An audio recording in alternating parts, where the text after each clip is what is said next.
ಆಕಾಶವಾಣಿ ಚೈತ್ರವನ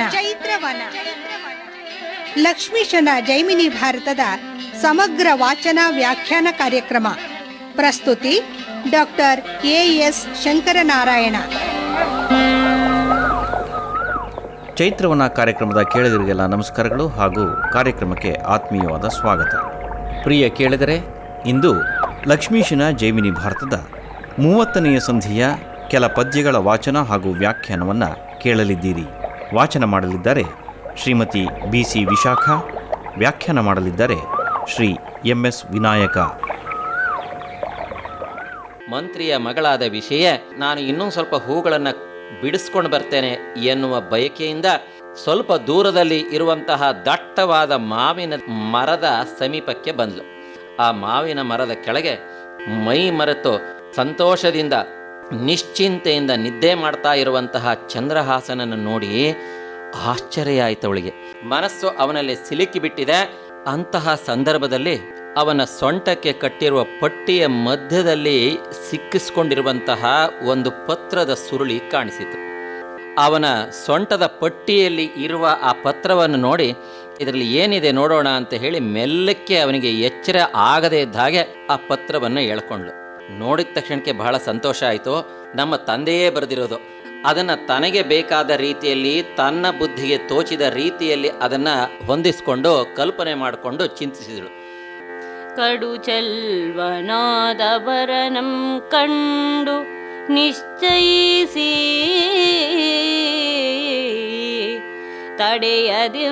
ತಡೆಯದಿಂದೀದಂಗೆ ವಿಷಯ ಮೋಹಿಸುವಂತೆ ಕೊಡುವುದೆಂದು ಅಲ್ಲಿಂದೆ ತನ್ನ ಪಿತನೀತನಂ ಕಳುಹಿದಂ ಸುತನ ಬಳಿಗೆ. ಒಡಗೂಡದಿರದೆನ್ನ ಮನದೆಣಿಕೆ ಪತ್ರಿಕೆಯೊಳೆಡಹಿ ಬರೆದ ಅಕ್ಕರದ ಬೀಳಿರ್ತೊಡೆ ಅದರಿಂದ ಕೆಡುವುದಕ್ಕದ ಕಚ್ಚಂ ಎಂದು ಆ ತರುಣಿತಾನದಂ ತಿದ್ದಲನು ಗೈದಳು.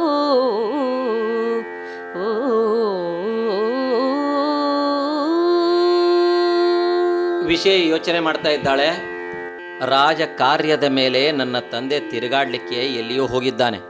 ಅಲ್ಲಿ ಅತ್ಯಂತ ಸುಂದರವಾದಂತಹ ಈ ಹುಡುಗನನ್ನು ನೋಡಿದ್ದಾನೆ. ಇಂತಹ ಚೆಲುವನಾಗಿರ್ತಕ್ಕಂಥವನು ನಮ್ಮ ಅಳಿಯ ಆದರೆ ತುಂಬ ಚೆನ್ನಾಗಿರುತ್ತೆ.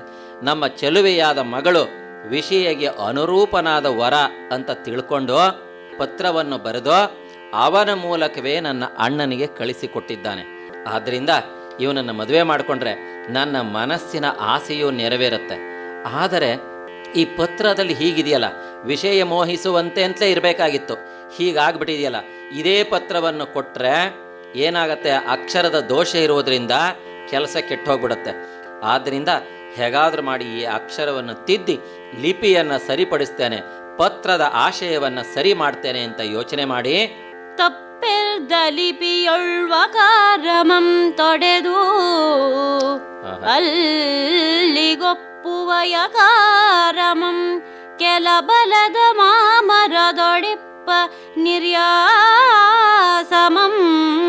ತೆಗೆದು ಕಿರುಬೆರಳು ಗುರ್ಗುನೆಯಿಂದ ತಿದ್ದಿ ಬರೆದು ಅಪ್ಪಂತೆ ಮೊದಲಿದ್ದ ಮುದ್ರೆಯಂ ಸಂಘಟಿಸಿ ಕುಪ್ಪಸದ ಸೆರಗಿನೊಳ್ಕಟ್ಟಿ ಪೊಳೆಯ ಒಲಿರಿಸಿ ಸಪ್ಪಳಾಗದ ತೆರದುಳ್ ಮೆಲ್ಲನೆ ಮಂತ್ರಿಸುತ್ತೆ ತೊಲಗಿ ಬರುತ್ತಿದ್ದಳು.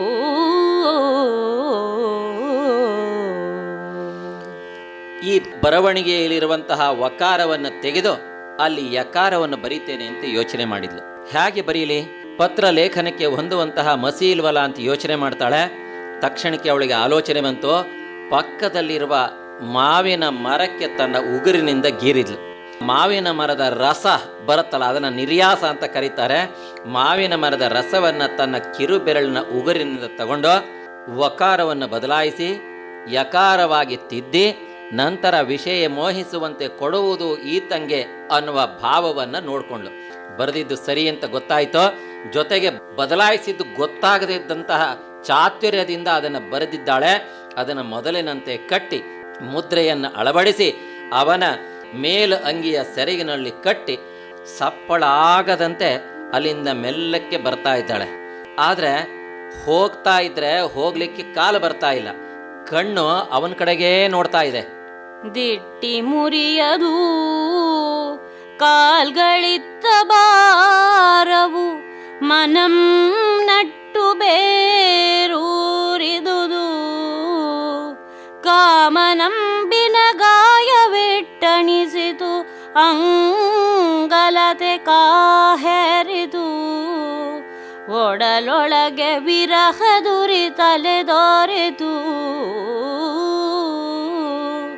ಬಟ್ಟೆ ಬಿಡಿದೊಡನೊಡನೆ ತಿರುಗಿ ನೋಡುತ್ತಾ ಅಡಿಯಿಟ್ಟಳು ಈಚೆಗೆ ಬಳಿಕ ಬೆರೆಸಿದಳ್ ಕೆಳದಿಯರ ತಟ್ಟಿನೊಳ್ ಸಂಭ್ರಮದ ಸಂತಾಪದೆಡೆಯಾಟದ ಅಂತರಂಗದ ಬಾಲಿಕೆ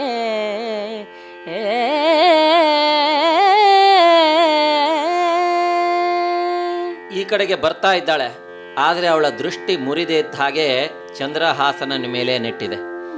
ಕಾಲುಗಳು ಎತ್ತಿ ಇಡ್ಲಿಕ್ಕೆ ಆಗದೆ ಇದ್ದ ಹಾಗೆ, ಈ ಕಡೆಗೆ ಬರ್ಲಿಕ್ಕಾಗದೇ ಇದ್ದ ಹಾಗೆ ಕಾಲುಗಳನ್ನು ನೆಲದಲ್ಲಿ ಸಿಕ್ಕೊಂಡಾಗ ಆಗ್ತಾ ಇದೆ. ಬರಲಿಕ್ಕೆ ಮನಸ್ಸಿಲ್ಲ. ಮನಸ್ಸಂತೂ ಚಂದ್ರಹಾಸನಲ್ಲಿಯೇ ನೆಟ್ಟು ಬಿಟ್ಟಿದೆ. ಮನ್ಮಥನ ಬಾಣ ತನ್ನ ದೇಹಕ್ಕೆ ನಾಟಿದೋ ಎನ್ನುವ ಹಾಗೆ ಮೈಯೆಲ್ಲ ಪ್ರೇಮ ಭಾವನೆಯಿಂದ ಬಿಸಿಯೇರಿಬಿಟ್ಟಿದೆ. ಮನಸ್ಸಿನಲ್ಲಿ ವಿರಹದ ಭಾವನೆ ತೋರಿದೆ. ದಾರಿ ಹಿಡ್ಕೊಂಡು ಬರ್ತಾ ಇದ್ರೂ ಆಗಾಗ್ಗೆ ತಿರುಗಿ ನೋಡ್ತಾ ಇದ್ದಾಳೆ.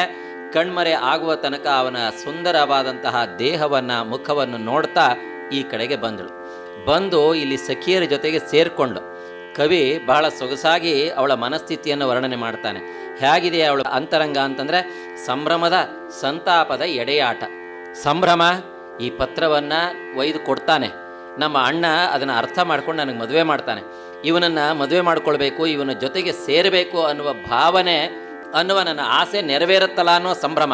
ಆದರೆ ಈಗ ಸದ್ಯಕ್ಕೆ ಇವನಿಂದ ಅಗಲಬೇಕಾಗಿದೆಯಲ್ಲ ಎನ್ನುವಂತಹ ಸಂತಾಪ. ಹೀಗೆ ಸಂಭ್ರಮ ಸಂತಾಪ ಎರಡೂ ಅವಳ ಅಂತರಂಗದಲ್ಲಿ ತುಂಬಿದೆ. ಮೇಲ್ಮೇಲೆ ನಗ್ತಾ ಇರುವಂತೆ ನಾಟಕ ಆಡ್ತಾ ಇದ್ರು. ಅವಳ ಮನಸ್ಸಿಗೆ ಆಗಿರುವ ವ್ಯಥೆ ಗೊತ್ತಾಗ್ತಾ ಇದೆ. ಇದನ್ನ ಅವಳ ಸಖಿಯರು ಕಂಡರು.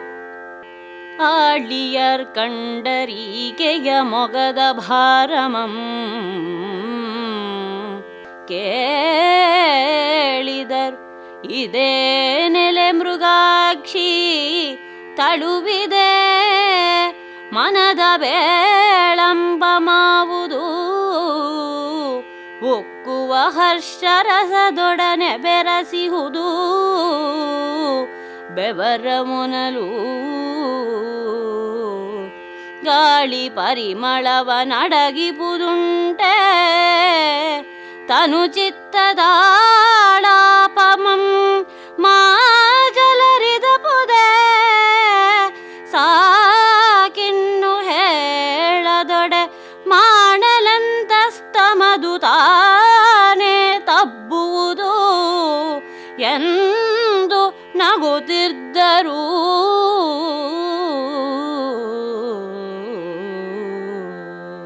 ಸಖಿಯರೆಲ್ಲ ಇವಳನ್ನು ನೋಡ್ತಾರೆ. ಏನೇ ವಿಷಯ, ಇಷ್ಟೋ ತನಕ ಎಲ್ಲಿದ್ದೆ? ಇವಳು ಹೇಳಿದ್ಲು, ಇಲ್ಲ ಹೂ ಕೊಯ್ಲಿಕ್ಕೆ ಅಂತ ಹೋಗಿದ್ದೆ ಅಂತಂದರೆ, ನಿನ್ನ ಮುಖದ ಭಾವವನ್ನು ನೋಡಿದರೆ ಹೂವನ್ನು ಬಿಡಿಸ್ಕೊಂಡು ಬರಲಿಕ್ಕೆ ಹೋದಾಗೆ ಕಾಣಿಸ್ತಾ ಇಲ್ಲ. ನಿನ್ನ ಕಣ್ಣು ಮತ್ತೆ ಮತ್ತೆ ಆ ಕಡೆಗೆ ಹೋಗ್ತಾ ಇದೆ. ಅಲ್ಲಿ ಏನು ನೋಡಿದೆ, ಯಾರನ್ನಾದರೂ ಕಂಡೆಯಾ ಅಂತ ಹೇಳಿ ಹಾಸ್ಯವನ್ನು ಮಾಡ್ತಾ ಇದ್ದಾರೆ. ತಡ ಮಾಡಿದ್ದಕ್ಕೆ ಕಾರಣವೇನು? ಮುಖದಲ್ಲಿ ಸಂತೋಷವೂ ಇದೆ, ಜೊತೆಗೆ ಆಗಾಗಿ ಬೆಚ್ಚಿ ಬೀಳ್ತಾ ಇದೆಯಾ? ನಾವು ಏನೇ ಮಾತಾಡ್ತಾ ಇದ್ರು ಮತ್ತೆ ಮತ್ತೆ ಕಣ್ಣು ತಪ್ಪಿಸಿ ಆ ಕಡೆಗೆ ನೋಡ್ತಾ ಇದೆಯಲ್ಲ, ಅಲ್ಲಿ ಯಾರನ್ನಾದರೂ ಭೇಟಿಯಾಗಿದ್ದೀಯಾ ಅಂತ ಕೇಳ್ತಾ ಇದ್ದಾರೆ. ಗಾಳಿ ಪರಿಮಳವನ್ನು ಅಡಗಿಸ್ಲಿಕ್ಕೆ ಸಾಧ್ಯವೇ? ನಿನ್ನ ಮನಸ್ಸಿನ ಭಾವನೆ ಏನು ಅಂತನ್ನೋದು ನಿನ್ನ ದೇಹದ ಚೇಷ್ಟೆಯಿಂದಲೇ ಗೊತ್ತಾಗತ್ತೆ, ನಿನ್ನ ವರ್ತನೆಯಿಂದಲೇ ಗೊತ್ತಾಗ್ತಾ ಇದೆ. ನೀನು ಏನೋ ನಮ್ಮಿಂದ ಅಡಗಿಸಿಡ್ತಾ ಇದೀಯಾ ಅಂತ ಹೇಳಿ ಹಾಸ್ಯವನ್ನು ಮಾಡ್ತಾ ಇದ್ದಾರೆ. ಆ ಕೆಳದಿಯರ ನುಡಿಗೆ ನಸು ನಗುತ್ತ ನಿಜ ಭಾವಮಂ ಮೊಳೆಗಾಣಿಸದೆ ಪುಸಿಗೆ ಸರಸವಾಡುತ್ತೆ ಪೊತ್ತುಗಳೆವ ಮಂತ್ರಿಜೆ ಸಹಿತ ತಿರುಗಿದಳ್ ಬನದಿಂದ ಮನೆಗೆ ಚಂಪಕಮಾಲಿನಿ புலலுள் விவாகோத்சவங்கள் ಆ ಸಮಯದೊಳ್ ಸುಳಿದವು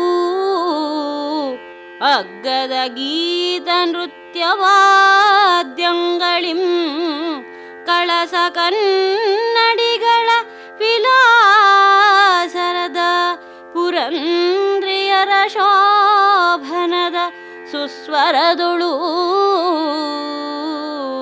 ಗೆಳತಿಯರು ಏನು ಹೇಳಿದರೂ ಸಹ ಅದಕ್ಕೆ ನಗುತ್ತಾ ತನ್ನ ಮನಸ್ಸಿನ ಭಾವನೆ ಏನು, ತಾನು ಏನು ಮಾಡಿ ಬಂದಿದ್ದೇನೆ ಅನ್ನೋದನ್ನು ಯಾವುದನ್ನು ಕಾಣಿಸದೆ ಅವ್ರ ಜೊತೆಗೆ ಏನೇನೋ ಸುಳ್ಳು ಹೇಳ್ತಾ ತಮಾಷೆಯನ್ನು ಮಾಡ್ತಾ ಕಾಲವನ್ನು ಕಳೀತಾ ಇದ್ದಾಳೆ ವಿಷಯ. ಯಾವಾಗ ಮನೆಗೆ ಹಿಂತಿರುಗೇನೋ ಅಂತ ಯೋಚನೆಯನ್ನು ಮಾಡ್ತಾ ಇರಬೇಕಾದ್ರೆ ರಾಜಕುಮಾರಿಯಾದಂತಹ ಚಂಪಕಮಾಲಿನಿ ಇನ್ನು ಸಾಕು ವನವಿಹಾರ, ಇನ್ನು ಸಾಕು ಜಲಕ್ರೀಡೆ, ನಾವು ಹೋಗೋಣ ಅಂತ ಹೇಳಿ ಎಲ್ಲರೂ ಅಲ್ಲಿಯೇ ವನದಲ್ಲಿ ಆಹಾರವನ್ನು ಸೇವನೆಯನ್ನು ಮಾಡಿ ಹಣ್ಣು ಹಾಲು ಇತ್ಯಾದಿಗಳನ್ನು ತಿಂದು ತಂದಿರುವಂತಹ ಊಟವನ್ನೆಲ್ಲ ಮಾಡಿ ಹಿಂತಿರುಗಲು ಸಿದ್ಧರಾದರು. ಎಲ್ಲರೂ ಸಹ ಮುಚ್ಚಿದ ಪಲ್ಲಕ್ಕಿಗಳಲ್ಲಿ ಮುಚ್ಚಿದ ಮೇನೆಗಳಲ್ಲಿ ಕೂತ್ಕೊಂಡು ಅವರೆಲ್ಲ ಬರ್ತಾ ಇದ್ದಾರೆ. ಆ ಸಂದರ್ಭದಲ್ಲಿ ದಾರಿಯಲ್ಲಿ ವಿವಾಹದ ಮಂಗಳ ವಾದ್ಯಗಳು ಕೇಳಿಸ್ತಾ ಇದೆ. ಕಲಶ ಕನ್ನಡಿಗಳು ಇವ್ರು ಬರ್ತಾ ಇರಬೇಕಾದ್ರೆ ಇವರು ಎದುರುಗಡೆಗೆ ಬಂದರು. ಅದೇ ರೀತಿ ಹಿರಿಯ ಮುತ್ತೈದೆಯರು ಎಲ್ಲರೂ ಶೋಭನದ ಹಾಡುಗಳನ್ನು ಹಾಡ್ತಾ ಬರ್ತಾ ಇದ್ದಾರೆ. ಮಂಗಳ ವಾದ್ಯಗಳು ಕೇಳ್ತಾ ಇದೆ. ನೃತ್ಯ ಸಂಗೀತ ಇವುಗಳೆಲ್ಲವೂ ಸಹ ಇವರೆದುರಿಗೆ ಕೇಳ್ತಾ ಇದೆ, ಕಾಣಿಸ್ತಾ ಇದೆ. ಇದರಿಂದ ಸಂತೋಷವನ್ನು ಪಡ್ತಾ ಬರ್ತಾ ಇದ್ದಾರೆ. ಪದುಳದಿಂದೈ ತಂದು ಬಾಲಿಕೆಯರಂ ಕಳುಹಿ ಸದನಮಂ ಪೊಕ್ಕಳು ಅವನೀಶರಾತ್ಮಜೆ ಬಳಿಕ ಮದುವೆಗಳ ಮಂಗಳೋತ್ಸವದ ಮಧುರ ಸ್ವರಂಗಳನಾಲಿಸುತ್ತೆ ಮನದೊಳು ಇದು ಶುಭ ನಿಮಿತ್ತಂ ಇಂದೆನಗೆ ವೈವಾಹದಭ್ಯುದಯ ಮಾದಪುದು ಕಾಂತನೊಳು ಎಂಬಿ ಎಣಿಕೆಯಿಂದೆ ಮದನ ಶರದಿಂದ ಪೀಡಿತೆಯಾದ ಮಂತ್ರಿಸುತ್ತೆ ಮನೆಗೆ ಬರುತ್ತಿದ್ದಳಂದು. ಹೀಗೆ ಆ ರಾಜಕುಮಾರಿ ಮಂತ್ರಿಯ ಮಗಳು ಉಳಿದ ಸಖಿಯರು ಎಲ್ಲರೂ ಸಹ ಕ್ಷೇಮವಾಗಿ ತಮ್ಮ ಅರಮನೆಗೆ ರಾಜಕುಮಾರಿ ಜೊತೆಗೆ ಹಿಂತಿರುಗಿದರು. ಕ್ಷೇಮದಿಂದ ಬಂದಂತಹ ರಾಜಕುಮಾರಿ ಚಂಪಕಮಾಲಿನಿ ಎಲ್ಲರಿಗೂ ಧನ್ಯವಾದಗಳನ್ನು ಹೇಳ್ತಾ ಉದ್ಯಾನವನದಲ್ಲಿ ತಿರುಗಾಡಲಿಕ್ಕೆ ಸಹಾಯ ಮಾಡಿದ್ದಕ್ಕೆ, ಜಲಕ್ರೀಡೆಗೆಲ್ಲ ಸಹಕರಿಸಿದ್ದಕ್ಕೆ ನಿಮಗೆಲ್ಲ ಧನ್ಯವಾದಗಳು ಅಂತ ಹೇಳ್ತಾ ಅವರನ್ನೆಲ್ಲ ಅವರವರ ಮನೆಗೆ ಕಳಿಸಿಕೊಟ್ಲು. ತಾನು ಅರಮನೆಗೆ ಹೋದಳು. ನಂತರ ಈ ಮಂತ್ರಿಯ ಮಗಳಾದ ವಿಷಯ ತನ್ನ ಮನೆಗೆ ಬರ್ತಾ ಇದ್ದಾಳೆ. ಬರ್ತಾ ದಾರಿಯಲ್ಲಿ ಅವಳಿಗೆ ಅದೇ ಯೋಚನೆ, ಆಹಾ ಇವತ್ತು ಏನೋ ಶುಭ ಶಕುನ ಆಯಿತು. ನಾನು ವಿವಾಹದ ಬಗ್ಗೆ ಆಲೋಚನೆ ಮಾಡ್ತಾ ಇದ್ದಿದ್ದಕ್ಕೂ, ಅವನನ್ನು ಮದುವೆ ಮಾಡಿಕೊಳ್ಬೇಕು ಅಂತ ನನ್ನ ಮನಸ್ಸಿನಲ್ಲಿ ಅಪೇಕ್ಷೆ ಇದ್ದಿದ್ದಕ್ಕೂ, ಅವನ ಸೊಂಟದ ಬಟ್ಟೆಯಲ್ಲಿ ಕಟ್ಟಿರುವಂತಹ ಪತ್ರದಲ್ಲಿ ವಿವಾಹದ ವಿಚಾರವೇ ಇದೆ. ಅದನ್ನೇ ಆಲೋಚನೆಯನ್ನು ಮಾಡ್ಕೊಂಡು ಬರ್ತಾ ಇರಬೇಕಾದ್ರೆ ವಿವಾಹಕ್ಕೆ ಸಂಬಂಧಪಟ್ಟಂತಹ ನೃತ್ಯ, ಗೀತ, ವಾದ್ಯ, ಕಳಶ, ಕನ್ನಡಿ, ಹಿರಿಯ ಮುತ್ತೈದೆಯರು, ಅಲಂಕಾರ ಸ್ತ್ರೀಯರು ಇವೆಲ್ಲವೂ ಸಹ ಕೇಳಿ ಬರ್ತಾ ಇದೆ. ಆದ್ದರಿಂದ ಬಹುಶಃ ಇದು ಶುಭ ಶಕುನ ಅಂತ ಕಾಣಿಸುತ್ತೆ, ನನಗೆ ಮದುವೆ ಸದ್ಯದಲ್ಲಿಯೇ ಆಗತ್ತೆ ಅಂತ ಯೋಚನೆ ಮಾಡ್ತಾ ಇದ್ದಾಳೆ. ಆ ಸದ್ಯದಲ್ಲಿಯೇ ಅನ್ನುವ ಕಾಲ ಯಾವಾಗ ಬರುತ್ತೋ ಅನ್ನುವ ಯೋಚನೆಯಿಂದ ಚಂದ್ರಹಾಸನ ಬಗ್ಗೆ ಚಿಂತನೆಯನ್ನು ಮಾಡ್ತಾ ಅವನ ಬಗ್ಗೆ ಅತಿಯಾದ ಪ್ರೇಮ ಭಾವವನ್ನು ತುಂಬಿಕೊಂಡು ತನ್ನ ಮನೆಗೆ ಬಂದಳು. ಪುರುಹೂತ ಸಂಭೂತ ಕೇಳ್ ವನದೊಳ್ ವಿಷಯ ವಿರಹತಾಪದೊಳ್ ಒಂದು ಗಳಿಗೆ 80 ಸಾವಿರ ಯುಗಕ್ಕೆ ಸಮನಾಗಿ ಭಾವಿಪಳ್ ನಿಂದಲ್ಲಿ ನಿಲ್ಲಳು ಆರಂ ನೋಡಳು ಪರಿಚಯದ ಬಲೆಯರ ನಗ್ಗಿಸುವಳು ಆಪ್ತ ಸಖಿಯರ ಮಾತನಾಲಿಸಳ್ ಸಂಗರಕ್ಕೆ ಮೈಗುಡಳ್ ನುಡಿಸಳು ಊಡಿಸಳ್ ಸಾಕುವ ಮಿಗ ಪಕ್ಷಿಗಳನ್ನು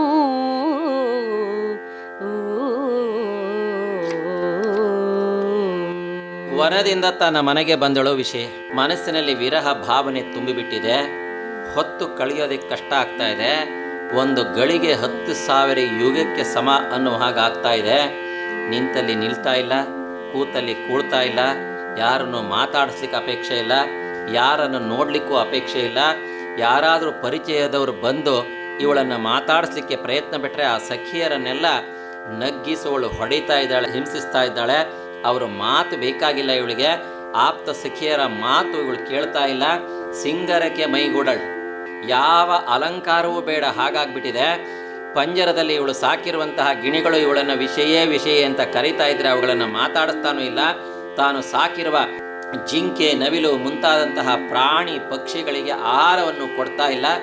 ಯಾವುದರಲ್ಲೂ ಅಪೇಕ್ಷೆ ಇಲ್ಲದಿದ್ದ ಹಾಗೆ ನಿರಾಸಕ್ತಳಾಗಿ ವಿರಹದ ಉರಿಯಿಂದ ಚಂದ್ರಹಾಸನನ್ನೇ ಧ್ಯಾನಿಸ್ತಾ ಕಾಲ ಕಳೀತಾ ಇದ್ದಾಳೆ. ಉಣ್ಣಲ್ ಒರಗಳ್ ನುಡಿಯಳ್ ಉಡಲಿಡಳ್ ತುಡಳ್ ಉರಿಗೆ ತಣ್ಣ ಸವನರಸುವಳ್ ಕುಮಾರಿ ತನು ತನಗೆ ತಿಣ್ಣಮೆಂದಲಸುವಳ್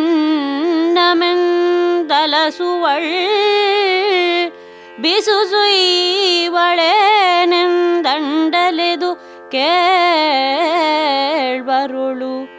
ಕಣ್ಣಳವನೊದವಿಪಳ್ ಶೈತ್ಯ ವಸ್ತುಗಳಿಂದ ಪಣ್ಣಿದುಪಚಾರಮಂ ಹೃದಯದೊಳ್ ನೀರ್ವೊಯ್ದು ಸೊಣ್ಣ ಮರಳುವಂತಾದುದೆಂದು ಕಾತರಿಸುವಳ್ಳಬಲೆ ಕಾಮತಾಪದಿಂದೆ.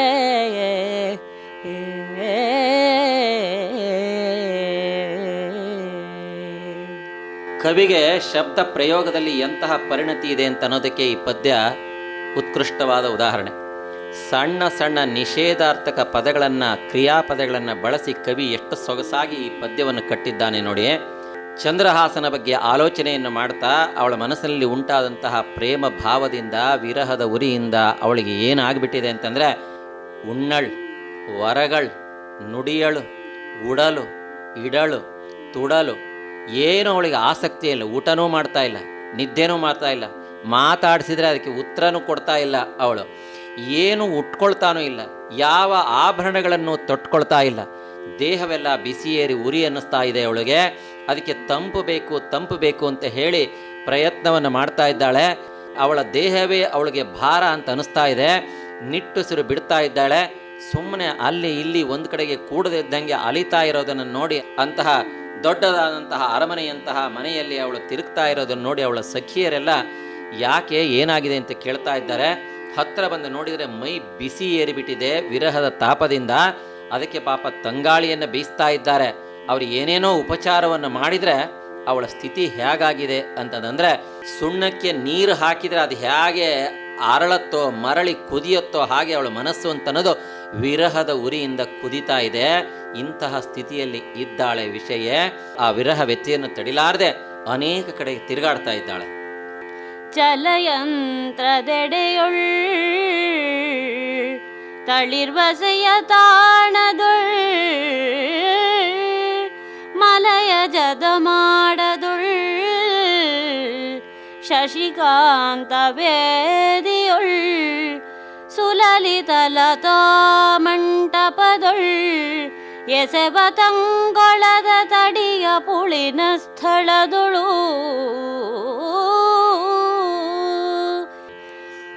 ಎಳೆವೆಲರ ತುಂಬಿಗಳ ಪಲ್ಲವದ ಕುಸುಮ ಸಂಕುಲದ ಹಂಸದ ಗಿಳಿಯ ಕೋಗಿಲೆಯ ಕರ್ಕಶಕ್ಕೆ ನಿಲಲರಿಯದೆ ಉಪ್ಪರಿಗೆ ದುದಿನೆಲೆಯ ಚಂದ್ರಶಾಲೆಗೆ ಬಂದಳು ಅಂಬುಜಾಕ್ಷಿ.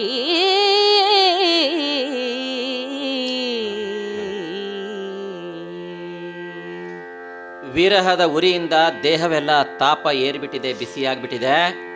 ಜಲಯಂತ್ರದ ಎಡೆಯಲ್ಲಿ ತಿರುಗಾಡ್ತಾ ಇದ್ದಾಳೆ.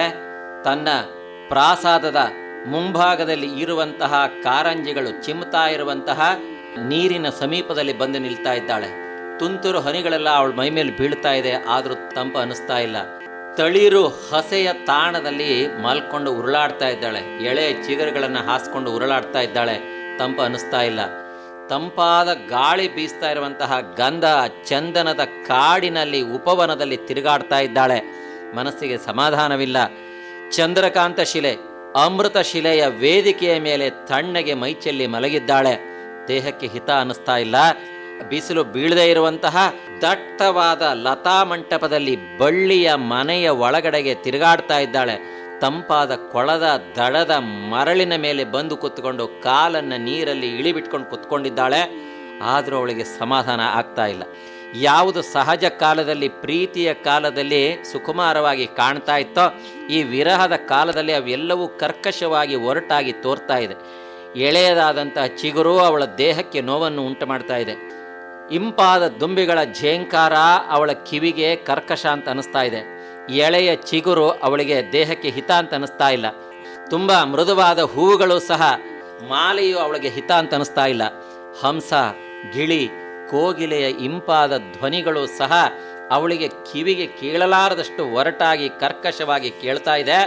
ಅವಳ ಸಮೀಪದಲ್ಲಿ, ಅವುಗಳ ಯಾವುದ ಸಮೀಪದಲ್ಲಿಯೂ ನಿಲ್ಲದೆ ಕೊನೆಗೆ ತನ್ನ ಮಹಡಿಯ ಮನೆಯನ್ನು ಹತ್ತಿ ತುದಿ ನೆಲೆಯ ಚಂದ್ರಶಾಲೆಗೆ, ಯಾಕೆಂದರೆ ಅಲ್ಲಿ ತಂಪಾದ ಗಾಳಿ ಬೀಸತ್ತೆ ಅಂತ ಒಂದು ಕಾರಣ.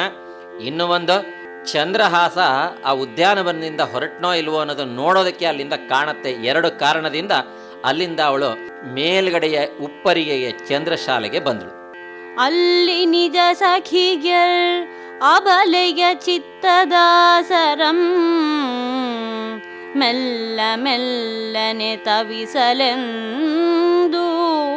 ಉಪಚರಿಸಲ್ ಅವರ ಸಲ್ಲಲಿತ ಮುಖವಾಣಿ ಲೋಚನದ ಭ್ರೂಕೊಂತಳಾಧರಂಗಳ ನೀಕ್ಷಿಸಿ ತಲ್ಲಣಿಸಿ ತಿಂಗಳರಗಿಳಿ ಪೂಸರಲ್ ಕಪ್ಪುವೆಲ್ಲ ಆರಡಿಗಳ್ ಒಳ್ದಳಿರ್ಗಳೆಂದಣಿಸಿ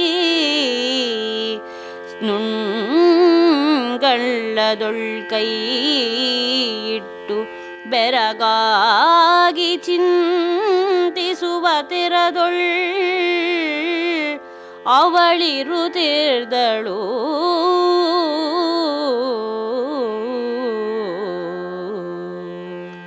ಆ ಮೇಲುಗಡೆಯ ಉಪ್ಪರಿಗೆಯಲ್ಲಿ ಚಂದ್ರಶಾಲೆಯಲ್ಲಿ ಅವಳ ನಿಜವಾದ ಸಖಿಯರು, ಆತ್ಮಸಖಿಯರೆಲ್ಲ ಬಂದು ಅನೇಕ ರೀತಿಯ ಉಪಚಾರವನ್ನು ಮಾಡ್ತಾ ಇದ್ದಾರೆ. ಗಾಳಿಯನ್ನು ಬೀಸ್ತಾ ಇದ್ದಾರೆ. ಮೆಲ್ಲಗೆ ಆತ್ಮೀಯತೆಯ ಮಾತುಗಳನ್ನು ಆಡ್ತಾ ಇದ್ದಾರೆ. ಹತ್ರ ಬಂದು ಅಂತಃಕರಣೆಯಿಂದ ಕೇಳ್ತಾ ಇದ್ರೆ ಅವರ ಸುಂದರವಾದ ಮುಖ, ಇಂಪಾದ ಧ್ವನಿ, ಸುಂದರವಾದ ಕಣ್ಣುಗಳು, ಕಾಮನ ಬಿಲ್ಲಿನಂತೆ ಬಾಗಿದ ಹುಬ್ಬು, ನೀಳವಾದಂತಹ ತಲೆಗೂದಲು, ಅವರ ಕೆಂಪಾದ ತುಟಿಗಳನ್ನು ನೋಡಿ ಇವಳಿಗೆ ಇನ್ನಿಷ್ಟು ವ್ಯಥೆಯಾಗ್ತಾ ಇದೆ. ಸ್ತ್ರೀಯರಲ್ಲಿ ಇವರು ಚೆಲುವೇರು, ಅದೇ ರೀತಿ ಪುರುಷರಲ್ಲಿ ಅವನು ಚೆಲುವನಾದಂತಹ ಅವನನ್ನು ಯಾವಾಗ ನಾನು ಮತ್ತೆ ಭೇಟಿ ಮಾಡ್ತೇನೆ ಅಂತ ಹೇಳಿ ಅವಳಿಗೆ ಅವನ ಜ್ಞಾಪಕ ಆಗ್ತಾ ಇದೆ. ಇದರಿಂದ ಅವಳು ತಲ್ಲಣಿಸಿ, ನಿಜವಾಗ್ಲೂ ಪ್ರೇಮಿಗಳಿಗೆ ಶತ್ರುಗಳು ಯಾರು ಅಂತಂದರೆ ತಿಂಗಳು, ಅಂದರೆ ಬೆಳದಿಂಗಳು, ಅರಗಿಣಿ, ಕಬ್ಬಿನ ಬಿಲ್ಲನ್ನು ಹಿಡಿದಂತಹ ಮನ್ಮಥ, ಹೂವಿನ ಬಾಣ, ದುಂಬಿಗಳು, ಇವುಗಳೇ ಶತ್ರುಗಳು ಅಂತ ಯೋಚನೆ ಮಾಡ್ತಾ, ಇವು ನಿಜವಾಗಲೂ ಯುವಕ ಯುವತಿಯರಿಗೆ ಪ್ರಿಯಕರರಾಗಬೇಕಾಗಿತ್ತು. ಆದರೆ ವಿರಹ ಕಾಲದಲ್ಲಿ ಇವರೆಲ್ಲ ನಿಜವಾದ ಶತ್ರುಗಳು ಅಂತ ಯೋಚನೆ ಮಾಡಿ ಇವುಗಳಿಂದ ಹೇಗೆ ತಪ್ಪಿಸ್ಕೊಳ್ಳಿ ಅಂತ ಯೋಚಿಸ್ತಾ ತನ್ನ ನುಣುಪಾದಂತಹ ಕೆನ್ನೆಗೆ ಕೈ ಕೊಟ್ಟು ಚಿಂತೆಯನ್ನು ಮಾಡ್ತಾ ಕುತ್ಕೊಂಡಿದ್ದಾಳೆ. ಯಾರು ಏನು ಮಾತಾಡಿಸಿದ್ರು ಅದರಲ್ಲಿ ಅವಳಿಗೆ ಆಸಕ್ತಿ ಇಲ್ಲ. ಅವಳ ಈ ಸ್ಥಿತಿಯನ್ನು ನೋಡಿ ಸಖಿಯರು ಮಾತಾಡ್ತಾ ಇದ್ದಾರೆ. ಪಾವಗಿದುಳಿದರುಂಟೆ ಹರನ ಕೋಪದೊಳುರಿದು ಜೀವಿಸುವುದರುಂಟೆ ಕಾಳ್ಗಿಚ್ಚಿನೊಳ್ಗೆಳೆಗೊಂಡು ಬೇವುತ ಹಸಿವಿಡಿದು ಬಾಳ್ವರುಂಟೆ ಚಂದ್ರಮನ್ಮಥ ಪವನರ್ ಅಬಲೆಯರ್ಗೆ ಹಾವಳಿಯನೊದಗಿಸುವೆವೆಂದು ಬದುಕಿದರಲ್ಲದೆ ಆವ ಕರುಣಿಗಳ್ ಅವರ ವಿರಹಂ ಈಗೆಯ ಮನವನಾವರಿಸಲೇನಹುದೋ ಶಿವ ಶಿವ ತಾಳಲರಿಯದೆಂದು ಓರ್ವ ಸಖಿ ನುಡಿದಳು. ಅವರಿಗೆ ಇವಳ ಸಂತಾಪದಿಂದ ಗೊತ್ತಾಯಿತು, ಬಹುಶಃ ಇವಳು ಯಾರನ್ನೋ ಮನಸ್ಸಿನಲ್ಲಿ ಇಟ್ಕೊಂಡು ಆ ವಿರಹ ವ್ಯಥೆಯಿಂದ ಒದ್ದಾಡ್ತಾ ಇದ್ದಾಳೆ ಅಂತ. ಅದಕ್ಕೆ ಅವರು ಸಮಾಧಾನವನ್ನು ಹೇಳ್ತಾ ಇದ್ದಾರೆ. ಹಾವು ಕಚ್ಚಿ ಬದುಕಿರುವವರುಂಟೆ, ಈಶ್ವರನ ಕೋಪದಲ್ಲಿ ಉರಿದು ಮತ್ತೆ ಬದುಕಲಿಕ್ಕೆ ಸಾಧ್ಯವೇ? ಕಾಡಿನ ಬೆಂಕಿಯಲ್ಲಿ ಸಿಕ್ಕಾಕಿಕೊಂಡು ಮತ್ತೆ ಬದುಕಲಿಕ್ಕೆ ಸಾಧ್ಯವೇ? ಅದೇ ರೀತಿ ಚಂದ್ರ, ಮನ್ಮಥ, ಗಾಳಿ ಇವೆಲ್ಲವೂ ಸಹ ಅಬಲೆಯರಿಗೆ, ಸ್ತ್ರೀಯರಿಗೆ, ವಿರಹಿಗಳಿಗೆ ನೋವನ್ನೇ ಉಂಟು ಮಾಡ್ತಾ ಇದ್ದಾವೆಯೇ ಹೊರತು ಇವು ಯಾವ ಸಹಕಾರಿಗಳಲ್ಲ. ಶಿವಶಿವ, ಹೀಗೆ ವಿರಹ ವ್ಯಥೆಯಿಂದ ಬಳಲ್ತಾ ಇರುವಂತಹ ಇವಳಿಗೆ ಸಹಾಯ ಮಾಡೋದು ಹೇಗೆ ಅಂತ ಹೇಳಿ ಚಿಂತೆ ಮಾಡ್ತಾ ಇದ್ದಾರೆ. ಬೆಳವಿಗೆಗೆ ಸುರರೊಂದು ಕಳೆಯನೇ ಕಳುಹಿದರೋ ಮುಳಿದಂದು ಶಿವನೇಕೆ ಮತ್ತೆ ಕರುಣಿಸಿದನೋ ಮೆಲುತ ಮೆಲುತ ಏಕೆ ಬಿಟ್ಟವೋ ಫಣಿಗಳೆಂದು ಶಶಿಮದನ ಮಂದಾನಿಲರನು ಸಲೆಬೈದು ಕೋಗಿಲೆಯ ತುಂಬಿಗಳ ಗಿಳಿಯ ಕಳಕಳಕೆ ವಾಯ ಸಂಸರೋಜಮಂ ತನ್ನ ಕರತಳಮಂ ಜರೆದು ನಿಂದಿಸಿದಳೊರ್ವ ಸಖಿ ಬಾಲೆಯಂ ನೋಡಿ ಬಿಸು ಸುಯ್ಯುತ್ತೇ.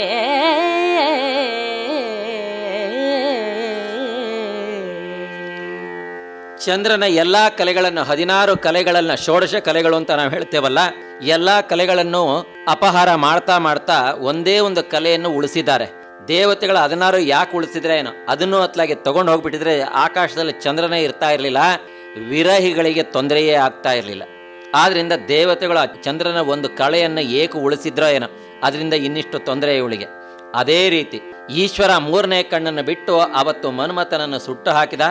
ಮತ್ತೆ ಪಾರ್ವತಿಯ ತಪಸ್ಸಿಗೆ ಮೆಚ್ಚಿ ಅವನನ್ನು ಯಾಕೆ ಉಳಿಸಿದ್ನೋ ಏನೋ, ಮನ್ಮಥನನ್ನು ನಾಶ ಮಾಡಿಬಿಡ್ಬೇಕಿತ್ತು, ಉಳಿಸಲೇಬಾರದಾಗಿತ್ತು. ಅದೇ ರೀತಿ ಹಾವುಗಳು ಗಾಳಿಯನ್ನು ನುಂಗಿ ಮತ್ತ್ಯಾಕೆ ನಿಟ್ಟುಸನ್ನ ರೂಪದಲ್ಲಿ ಅವು ಹೊರಗೆ ಬಿಟ್ಟವ ಏನೋ, ಬಿಡಬಾರದಿತ್ತು. ಶಶಿ, ಮನ್ಮಥ ಮತ್ತು ತಂಗಾಳಿಗಳನ್ನು ಈ ರೀತಿ ಬಿಡಬಾರದಿತ್ತು ಅಂತ ಹೇಳಿ ಬೈತಾ ಇದ್ದಾರೆ ಸಖಿಯರು.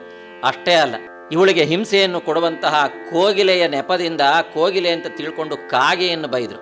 ದುಂಬಿಗಳಿಗೆ ಆಶ್ರಯವಾದಂತಹ ಕಮಲದ ಹೂಗಳನ್ನು ಬೈತಾ ಇದ್ದಾರೆ. ಅದೇ ರೀತಿ ತಮ್ಮ ಮೈ ಮೇಲೆ, ತಮ್ಮ ಕೈ ಮೇಲೆ ಬಂದು ಕುತುಕೊಳ್ಳುವಂತಹ ಆ ಗಿಳಿಗಳಿಗೆ ಬಂದು ಕೂಡ್ತಾವಲ್ಲ ಅಂತ ಹೇಳಿ ತಮ್ಮ ಕೈಗಳನ್ನು ಸಹ, ಕರತಳವನ್ನು ಜರೆದು ಒಬ್ಬ ಸಖಿ ನಿಂದಿಸ್ತಾ ಇದ್ದಾಳೆ. ಇವಳ ಪರಿಸ್ಥಿತಿಯನ್ನು, ವಿಷಯ ಪರಿಸ್ಥಿತಿಯನ್ನು ನೋಡಿ ವ್ಯಥೆ ಪಡ್ತಾ. ಇದುವರೆಗೆ ಲಕ್ಷ್ಮೀಶನ ಜೈಮಿನಿ ಭಾರತದ 30ನೆಯ ಸಂಧಿಯ ಕೆಲ ಪದ್ಯಗಳ ವಾಚನ ಹಾಗೂ ವ್ಯಾಖ್ಯಾನವನ್ನು ಕೇಳಿದಿರಿ. ವಾಚನ ಮಾಡಿದವರು ಶ್ರೀಮತಿ BC ವಿಶಾಖ, ವ್ಯಾಖ್ಯಾನ ಮಾಡಿದವರು ಶ್ರೀ MS ವಿನಾಯಕ.